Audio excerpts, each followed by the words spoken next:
Nous voici en Écosse pour la présentation du nouveau Mokka X qui correspond à la version restylée de l'ancien Mokka. Alors le X va à terme désigner toute la gamme de SUV d'Opel.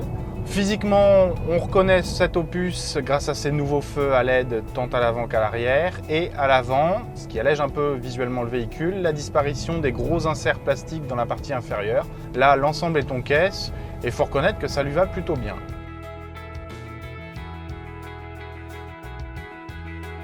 À bord, et là c'est un des gros travaux faits par Opel sur sa gamme depuis quelques années, c'est l'allègement de la présentation.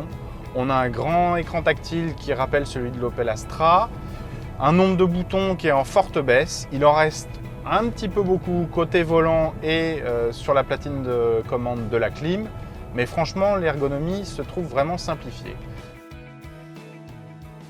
Sous le capot, pas de changement. Ici, on retrouve le gros diesel de la gamme, à savoir un 1,6 litre CDTI de 136 chevaux, qui était déjà apparu sur l'ancien modèle en remplacement du 1,7 litre de 130 chevaux. Un moteur qui, évidemment, est très à son aise sous le capot du Mokka, même si celui-ci est un peu lourd. Hormis en dessous de 1500 tours minute, où il y a une certaine inertie, ce bloc-là animera très bien le Mokka en toute situation. Là, on a en plus la transmission 4 roues motrices, qui allège pas beaucoup le véhicule. Opel parle de 65 kg supplémentaires par rapport à la version traction. Mais voilà, le moteur répond bien, il n'est pas trop bruyant, les reprises sont toniques, bref, il fait bien le boulot. Le reproche qu'on peut faire au Mokka, c'est au niveau du confort.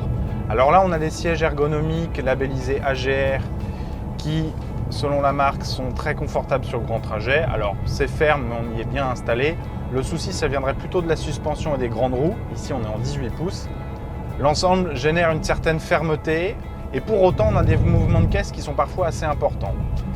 Pour le reste, le véhicule est relativement inchangé, c'est-à-dire qu'on a un coffre de belle contenance, des places arrière plutôt correctes et un équipement généreux. Là on est dans la version haut de gamme, il ne manque rien. On a évidemment le GPS, le freinage automatique d'urgence en ville, l'allumage automatique des feux.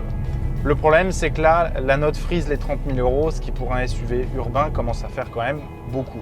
Alors, il faut savoir que la concurrence à ce niveau de gamme-là est à peu près dans les mêmes tarifs, mais c'est vrai qu'on taquine quasiment les tarifs des SUV compacts et finalement, ça fait quand même beaucoup pour un véhicule qui, mine de rien, reste d'un gabarit raisonnable et du coup, avec les capacités d'emport tant en personne qu'en bagages qui restent assez limitées.